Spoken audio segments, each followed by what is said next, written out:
Hello बच्चों, आज हम कंपाउंड माइक्रोस्कोप को डिस्कस करने वाले हैं। इसी के साथ में थोड़ा बहुत मैं आपको रिफ्लेक्टिंग टाइप, जिसे आप कैसेग्रेन टेलीस्कोप भी बोलते हैं, उसके बारे में थोड़ा बहुत बताऊंगा। हम सिर्फ इतना ही काम करने वाले हैं जितना एग्जाम में कर सकते हैं, इससे ज़्यादा मैं आपको कुछ भी नहीं बताऊंगा। ठीक है। हाँ, चीज़ को समझने के लिए मैं एक बार के लिए एफर्ट जरूर डालूंगा कि आपको ये चीज़ अच्छे से समझ में आ जाए, लेकिन हम काम उतना ही करेंगे जितना हम एग्जाम में उतार सकें, या एग्जाम में जितना हमें उतारना चाहिए उतना ही होगा। ठीक है। चलिए, कंपाउंड माइक्रोस्कोप को पढ़ने से पहले सबसे पहले मैं सिंपल माइक्रोस्कोप की तरफ आता हूं। माइक्रोस्कोप का मतलब क्या भैया?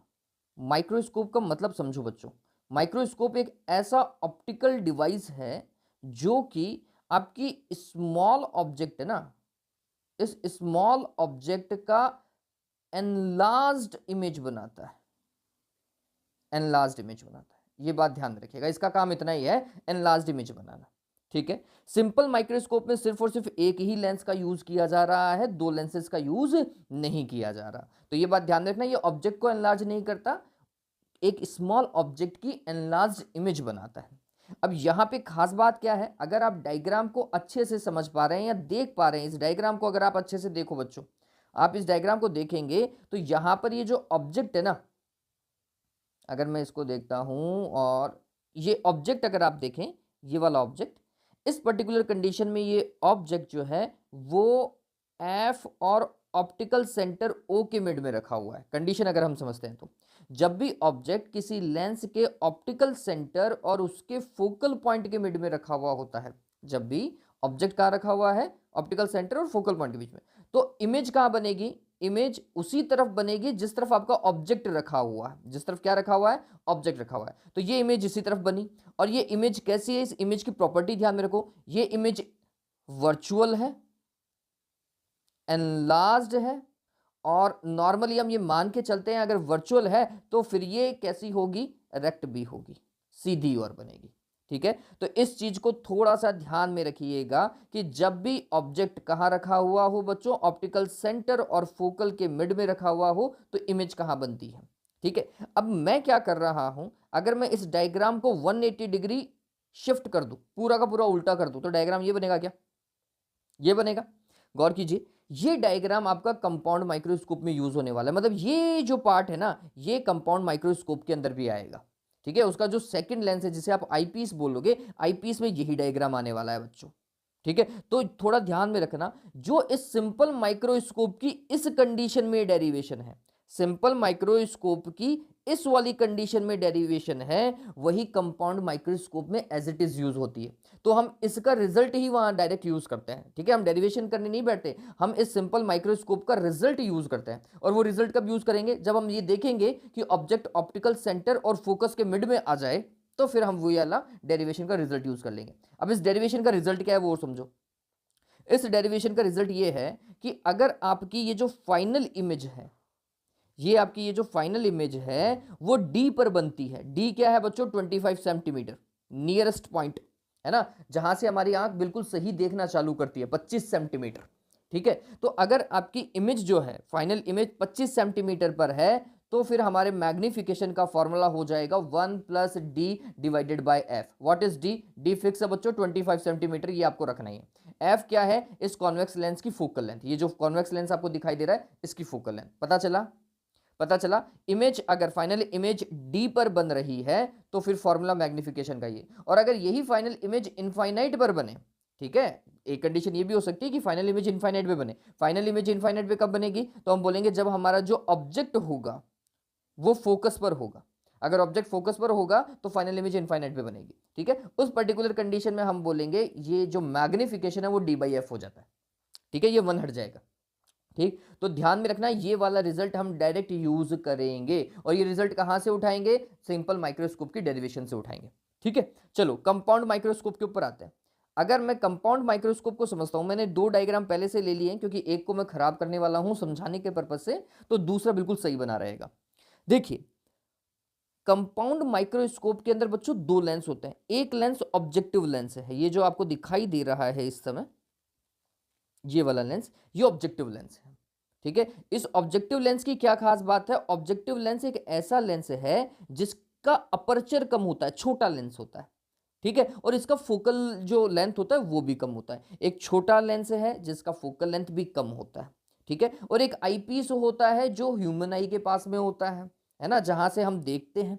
ठीक, तो अगर ह्यूमन आई इस तरफ है तो ये आईपीस जो है ह्यूमन आई के पास में जो है, इसका अपर्चर बहुत बड़ा होता है और इसकी फोकल लेंथ भी ज्यादा होती है। ठीक है, तो ऑब्जेक्टिव लेंस कौन सा, जो ऑब्जेक्ट के पास में रखा हुआ है। आईपीस कौन सा, जिसके पास में ह्यूमन आई है। ठीक है, ऑब्जेक्टिव लेंस की फोकल लेंथ कम होती है और आईपीस की फोकल लेंथ ज्यादा होती है। थ्योरी के लिए इतना ध्यान रखें। ठीक है, अब इसके अंदर वर्किंग में आओ। वर्किंग इंपॉर्टेंट है। जब भी, अब देखो वर्किंग में मैं इस डायग्राम को थोड़ा सा खराब करने वाला हूं। जब भी आपका ऑब्जेक्ट जो है वो एफ और 2f के मिड में होता है, ये कंडीशन शायद आपको याद होगी। जब भी ऑब्जेक्ट एफ और 2f के मिड में होता है तो इमेज बियॉन्ड 2f बनती है ना, और रियल बनती है, एनलार्ज बनती है, और बहुत कहते उल्टी बनती है। ठीक है, इन्वर्टेड बनती है। ठीक, तो मेरा ऑब्जेक्ट इस कंडीशन में यहां पे डिनोट नहीं किया हुआ, लेकिन हमें ये पता होना चाहिए object is in between F and 2f। Object यहां रखा हुआ है, एक बहुत छोटा सा ऑब्जेक्ट है। ठीक है, और जब ऑब्जेक्ट एफ और 2f के मिड में है तो फिर ये 2f से बियॉन्ड बनेगी। ठीक है, और ये वाली इमेज जो है, बस इस इमेज की खास बात क्या है, इस इमेज की खास बात ये है कि ये एनलार्ज्ड है, रियल है और इन्वर्टेड है। Enlarge, real and inverted. ठीक है, ये बात ध्यान रखना। और ये इमेज किसने बनाई, ऑब्जेक्टिव लेंस ने। ठीक है, फिर ऑब्जेक्टिव लेंस ने जो इमेज बनाई, अब ये लाइन बहुत इंपॉर्टेंट है, ऑब्जेक्टिव लेंस ने जो इमेज बनाई है वो इमेज इस सेकंड लेंस, जिसे आप आईपीस बोल रहे हैं, इसके लिए ये ऑब्जेक्ट की तरह बिहेव करेगी। ठीक है, इस लेंस की तो इमेज, ऑब्जेक्टिव लेंस की इमेज आईपीस की ऑब्जेक्ट की तरह बिहेव करेगी। क्लियर है ये बात। तो अब ये ऑब्जेक्ट है यहां पर। ठीक है, और ये अगर ऑब्जेक्ट है तो इस ऑब्जेक्ट का वापस से इमेज बनेगा, और वो इमेज कौन सा बनाएगा, आईपीस बनाएगा। आईपीस इसी ऑब्जेक्ट का इमेज बनाता है यहां पर। यहां पर कैसे बना रहा होगा, ये कुछ ऐसा, एक मैं समझिए, मैं जैसा लेकर के जा रहा हूं वो थोड़ा समझने की कोशिश कीजिएगा। एक लाइट रे ऐसे जा रही होगी और एक लाइट रे कुछ ऐसी जा रही होगी, यू, जो इसके ऑप्टिकल सेंटर से जा रही होगी। आप इसको पीछे की ओर ट्रेस करो, ऐसा। ठीक है, और जो light ray parallel to principal axis जाती है वो फोकस से पास होगी, सीधी सी बात है। और जब आप इसे पीछे की ओर ट्रेस करेंगे तो ये वापस से यहीं कटने वाली है। बात समझ में आ रही है। इन दोनों लाइट रे को इंटरसेक्ट मत करवा देना भैया, पता चले तुम इन दोनों को इंटरसेक्ट करवा दो, इंटरसेक्ट मत करवा देना। ये डाइवर्जिंग होनी चाहिए। ये कैसी होनी चाहिए, डाइवर्जिंग होनी चाहिए। अगर आप ये वाला डायग्राम बना रहे हैं तो इन दोनों लाइट रे से बना रहे हैं तो ये डाइवर्जिंग होनी चाहिए, और यहाँ पे अगर इस तरफ डाइवर्जिंग है तो इस तरफ फिर वो कन्वर्जिंग होगी, और यहाँ पे कहीं ना कहीं इंटरसेक्ट करेंगे और फाइनल इमेज बनाएंगे। ठीक है, अब थोड़ा नॉमेनक्लेचर समझिए, थोड़ा नॉमेनक्लेचर समझिए। नॉमेनक्लेचर क्या है, थ्योरी तो पता चली ना, इसने इमेज बनाई, वो इमेज रियल थी, इन्वर्टेड थी, एनलार्ज थी, और इसके थ्रू बनने वाली इमेज सेकंड आईपीस के लिए ऑब्जेक्ट की तरह बिहेव करती है, और वो फाइनल इमेज कहां बनाता है, A double dash B double dash पर बनाता है, जो कि वर्चुअल इमेज है, जो कि क्या है, वर्चुअल है और हाईली एनलार्ज्ड है। ठीक है, ये बात ध्यान में रखिएगा। चलो अब थोड़ा सा काम करते हैं। क्या भाई, हमें थोड़ी चीजें पता होनी चाहिए। पहला, ऑब्जेक्ट की डिस्टेंस ऑब्जेक्टिव लेंस से। अब ऑब्जेक्टिव लेंस का ऑप्टिकल सेंटर O है तो हम इसे लिखेंगे U0। ठीक है, और फिर इससे जो इमेज बनी, इमेज ये बनी यहां पे, इमेज ये होगी V0। इमेज का डिस्टेंस तो V होता है ना बच्चों, तो हम लिखेंगे V0। ठीक है, ये V0 है। इसको थोड़ा सा और शार्प कर देता हूं ताकि आपको V बिल्कुल सही दिखाई दे, V0। ठीक है, फिर ये इमेज इस वाले के लिए ऑब्जेक्ट की तरह बिहेव करेगी, तो ये बात ध्यान रखना, ये वाली डिस्टेंस है UE, ऑब्जेक्ट की तरह बिहेव करेगी। और फाइनल ये वाली जो डिस्टेंस है इमेज की, ये होगी VE। ये क्या होगी, VE, जो कि जनरली अगर D पर बन रहा है, 25 सेंटीमीटर पर बन रहा है, तो VE की वैल्यू कितनी लिखी जाती है, D लिखी जाती है, जो डायग्राम में इंडिकेटेड है। ठीक है, तो आपको पता चला V0, U0, UE और D कहां है। क्लियर है ये बात, इसमें तो मेरे हिसाब से कहीं कोई दिक्कत नहीं होनी चाहिए। अब मैं जो आपको बता रहा था वो समझिए, आप गौर कीजिएगा इस वाले इसका इमेज फॉर्मेशन, जिस तरफ इसका ऑब्जेक्ट है उसी तरफ इससे इमेज भी बन रही है। ठीक है, इसका मतलब ये जो ऑब्जेक्ट है ये इसकी फोकल लेंथ FE और ऑप्टिकल सेंटर के मिड में रखा हुआ होगा, ऐसा ही बन रहा होगा ये। ठीक है। और अगर ये है तो फिर इस लेंस का मैग्निफिकेशन हमें पता है कितना, डी पे है तो 1 + d डिवाइडेड बाय एफ, और अगर इनफाइनाइट पर बन जाता तो हम बोलते m = d/f यूज करते। बात समझ में आ रही है? तो जब भी आईपीस आए, आईपीस के लिए डायरेक्ट रिलेशन है आपके पास में। पता चला क्या? क्लियर हुआ? आईपीस का रिलेशन ध्यान में रखिएगा, ये तो डायरेक्ट है। चलो डेरिवेशन करते हैं, हमें मैग्निफिकेशन ही निकालना है। अब अगर आप ये देखेंगे तो ये दोनों लेंसेज कोएक्सियल लेंसेज हैं। कैसे हैं? कोएक्सियल लेंसेज हैं।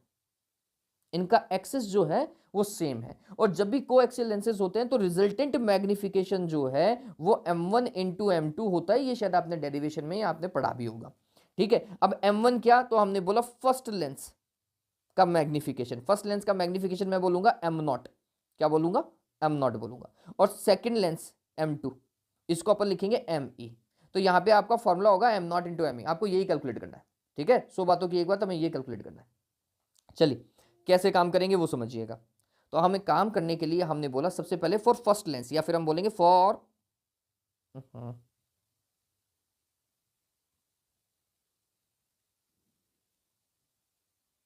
ओके, ब्लैक में आ गया था। फॉर ऑब्जेक्टिव लेंस,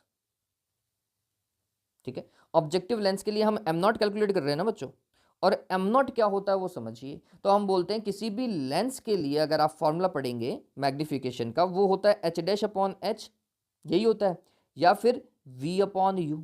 बताओ होता है नहीं होता? यही होता है लेंस के लिए, v/u।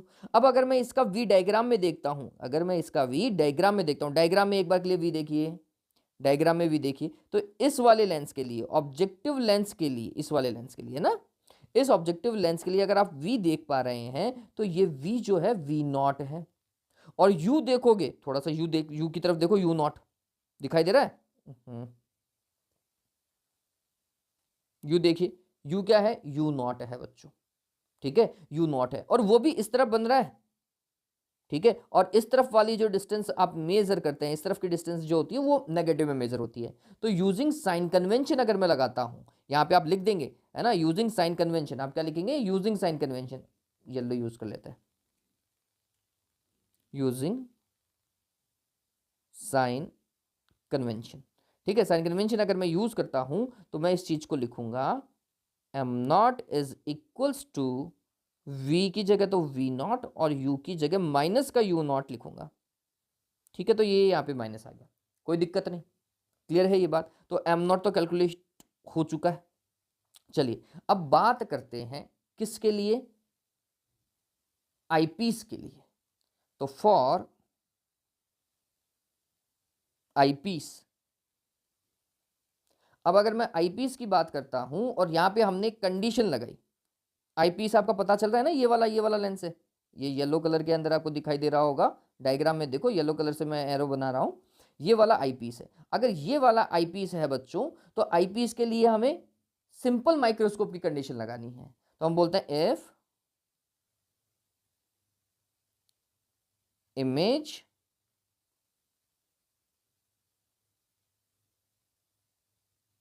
फॉर्म्ड एट डी, तो इसका फॉर्मूला एम ई आप लिखेंगे 1 + d डिवाइडेड बाय एफ, और एफ की जगह इसका फोकल लेंथ एफ है। ठीक है, और सेकेंड, इफ इसी लेंस के through, if image formed at infinite, तो फिर यही एम ई आपका हो जाएगा d डिवाइडेड बाय एफ ई। बताओ यही होगा क्या? हो गया? चलो ये इक्वेशन नंबर 1 डाल दीजिएगा, इसे इक्वेशन नंबर 2 और इसे इक्वेशन नंबर 3 लिख दीजिएगा। ठीक है, चलो अब हम पूरे कंपाउंड माइक्रोस्कोप की बात करते हैं। अब किसकी बात कर रहे हैं? कंपाउंड माइक्रोस्कोप की बात कर रहे हैं। ये तो अलग अलग लेंसेज के लिए हो गया, तो हमने लिखा सो मैग्निफिकेशन ऑफ कंपाउंड माइक्रोस्कोप क्या होगा? तुमने लिखा m = m0 × me, और उसका आपने पहला फॉर्मूला लिखा कंडीशन ए लगा करके, क्या? फाइनल इमेज, अब मैं छोटा छोटा लिख रहा हूं, final image formed eight D. ठीक है, फाइनल इमेज अगर डी पर बन रही है तो फिर आप कौन सा फॉर्मेट यूज करोगे, m is equal to M naught तो फिक्स है माइनस का V naught upon U naught, M naught fix है बच्चों, ठीक है, और एम ई की जगह क्या लिखा जाएगा 1 plus D divided by F ई, पता चला। और बी में आप क्या लिखोगे, मेरे पास में जगह नहीं है इसलिए मैं आगे नहीं लिख पा रहा हूँ, if final image formed at infinite, तो फिर आपका हो जाएगा m is equals to M naught into M E, और एम नॉट तो फिक्स है माइनस का V naught upon U naught, और इनफाइनाइट के लिए ये हो जाएगा d अपॉन एफ ई, पता चला। ये इतना ही डेरिवेशन है, ये इतना ही डेरिवेशन, ठीक है, इतना तो आप और मैं आसानी से काम कर सकते हैं। चलिए एक चीज और मैं आपको थोड़ा सा और बता देता हूं,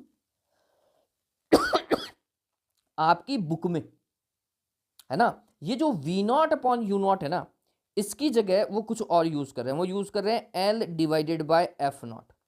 चलिए ये भी देख लेते हैं कि ये L divided by F not उन्होंने कैसे लिखा होगा। तो चलो डायग्राम पे आओ, ये ऊपर वाला तो समझ में आ गया ना कैसे काम करना है, ठीक है। तो ये वाला फॉर्मूला ध्यान में रखिएगा, ये वाला फॉर्मूला कारगर है, ये आप करके आ रहे हैं, इतना काम ठीक है, ठीक है। लेकिन अगर एल से भी आप करना चाहते हैं उस केस में बता रहा हूं, तो इतना कर लीजिएगा, उसके बाद में आप एडअप में डाल दीजिएगा। एडअप मतलब आपको पता है इसलिए आपने और उसको एक्स्ट्रा बताने की कोशिश करी।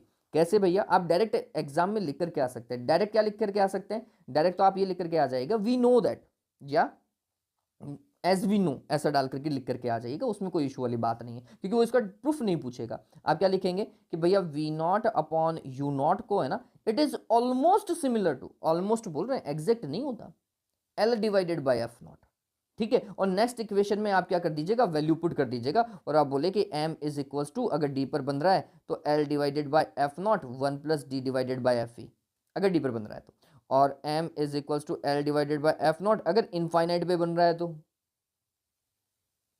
ठीक है। ये आप डायरेक्ट करके आ सकते हैं, मैं आपको बस ये बताने की कोशिश कर रहा हूं कि ये एल बाई एफ नॉट भाई साहब ने लिखा कैसे होगा, ठीक है। आपको इतना तो पता है कि एच डैश अपॉन एच होता है, इसमें तो कोई दिक्कत वाली बात नहीं है ना बच्चों, इसमें तो मेरे हिसाब से किसी को दिक्कत नहीं होनी चाहिए। एच डैश अपॉन एच होता है, ये काम तो सभी को पता है ना। मैग्निफिकेशन जो होता है वो एच डैश अपॉन एच होता है, और मैं इस एच डैश अपॉन एच की वैल्यू आपको कैलकुलेट करके बताऊंगा। इस डायग्राम को वापस से, सेकंड वाले डायग्राम को एक बार के लिए सभी वापस से देखें, सेकंड वाले को, इसको खराब करते हैं। देखो ये अगर एच है तो डेफिनेटली ये वाला भी तो एच होगा, होगा इस तरफ, तो ये भी एच होगा। आप देखिए यहाँ पे इन्होंने बीटा और बीटा एंगल को इंडिकेट किया है, ठीक है। इससे सारा काम, ये दोनों एंगल सेम ही होंगे, है ना। क्यों, क्योंकि आपको पता चलेगा ये क्या है, वर्टिकली अपोजिट एंगल्स है, वर्टिकली अपोजिट एंगल्स इक्वल होता है, ठीक है। चलिए तो ये भी एच है, ये मेरे को पता चल गया कि ये वाली चीज एच है, ठीक है। फिर ये डिस्टेंस कितनी है, तो ये तो एफ नॉट होगी, ये तो फिक्स है क्योंकि ये वाली लाइट रे एफ से पास होती है, ठीक है। तो ये वाला पॉइंट एफ है तो ये एफ नॉट होगा।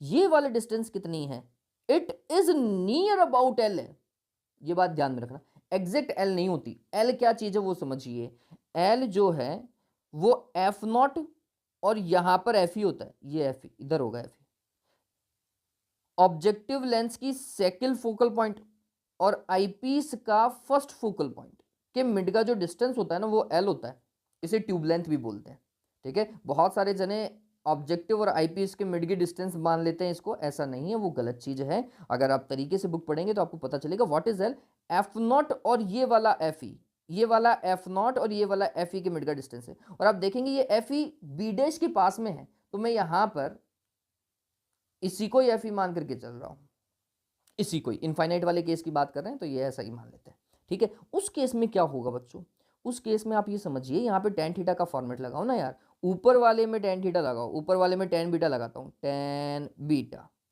टेन बीटा क्या होगा, तो ये होगा एच, है ना, perpendicular divided by base F not. और नीचे वाले में भी टेन बीटा लगाओ, नीचे वाले में अगर आप टेन बीटा लगाते हैं तो ये तो इमेज है, इमेज होती है एच डैश डिवाइडेड बाय ये वाला, ये बेस देखो, बेस बेस एल है क्या, ठीक है। और दोनों टेन बीटा इक्वल हैं, तो इसका मतलब H divided by F naught is equal to H dash divided by L. बताओ यही है क्या, चलो इस एच को इस तरफ लेकर के आओ, तो ये क्या हो जाएगा, H dash divided by H is equals to, तो एल उस तरफ चला जाएगा, दूसरी तरफ L divided by F naught, ठीक है। और यही आपका V naught upon U naught होता है क्या, माइनस का ठीक है। तो वहां पे बुक ने डायरेक्ट इसको डायरेक्ट नहीं डेराइव करके लिखा है, लेकिन आप एग्जाम में डायरेक्ट भी लिख करके आए तो भी कोई दिक्कत वाली बात नहीं। कहां से आई ये मैंने आपको बता दिया, ठीक है। तो इसका फॉर्मूला पता चल गया, आप ये करके आए कोई दिक्कत वाली बात नहीं है, आप ये करके आए कोई दिक्कत वाली बात नहीं है। और अगर आप ये भी करके आ रहे हैं, मतलब एग्जाम में बुक का फॉर्मूला भी लिख करके आ रहे हैं, इस चीज को प्रूव करके, tan बीटा को प्रूव करके अगर आप लिख करके आ रहे हैं, तो फिर आप ये लिखें L divided by F naught V naught upon U naught की जगह 1+d/fe या फिर d/fe। एग्जैक्टली ये वाला फॉर्मूला इसी पैटर्न के लिए काम करना चाहिए, इनफाइनाइट वाले के लिए ये ज़्यादा सही होता है, ठीक है। ये बात तो चलो अब एक बार के लिए देख लेते हैं। ओके, मैंने वो यूज़ ही नहीं किया क्या, 1 मिनट रुको बच्चों।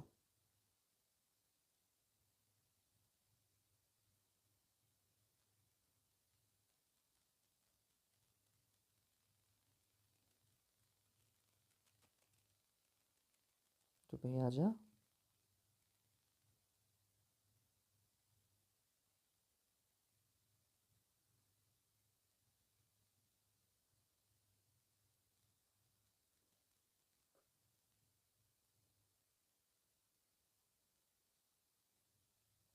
ओके चलिए।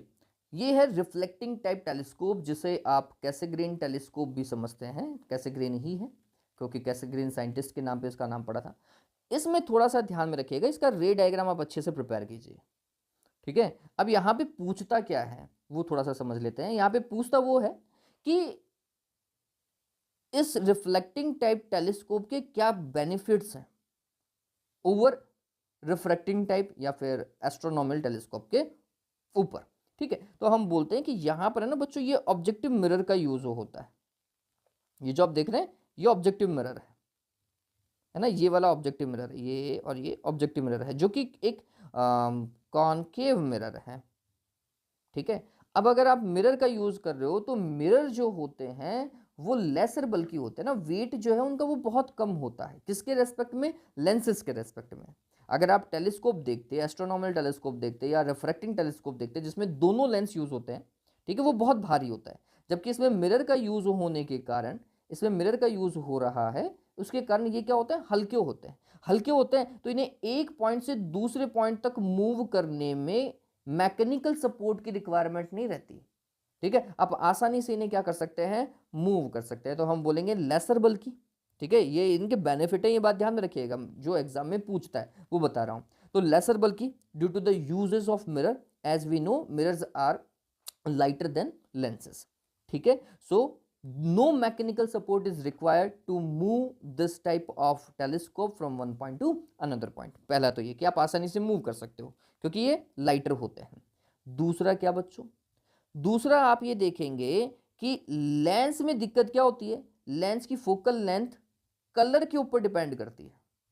जैसे जैसे कलर चेंज होता जाएगा फोकल लेंथ चेंज होती जाएगी। और गौर करो, जो ऑब्जेक्ट बहुत दूर होगा उसमें ऐसा तो है नहीं कि वो एक ही कलर का बना हुआ होगा, वो मल्टीपल कलर का बना हुआ हो सकता है। लेट्स सपोज करो वो 3 कलर का बना हुआ है, तो उस जो लाइट इस ऑब्जेक्ट से आ रही है, इस लाइट से 3 कलर की लाइट आ रही है, 3 कलर की लाइट आ रही है, तो मतलब लेंस की भी फोकल लेंथ कितनी हो जाएगी, f1 f2 और f3। अगर फोकल लेंथ चेंज होगी तो फिर इमेज भी अलग अलग जगह बनेगी, एक इमेज इधर बनी, एक इधर बनी, एक इधर बनी। आप देखेंगे ऑब्जेक्ट तो एक ही है और उसकी इमेज 3 जगह बन रही है, तो आपको एक मोटी या ब्लर इमेज दिखाई देगी, एक शार्प इमेज नहीं दिखाई देगी, ठीक है। तो लेंसेज कभी भी शार्प इमेज नहीं बना पाते, ठीक है। ये बात ध्यान में रखना, लेंस से बनने वाला इमेज इतना शार्प नहीं होता जितना कि किसी मिरर के कारण बन सकता है। मिरर बहुत शार्प इमेज, बहुत क्लियर कट इमेज बनाता है, ठीक है। अब इस चीज को हम बोलते हैं क्रोमेटिक एब्रेशन,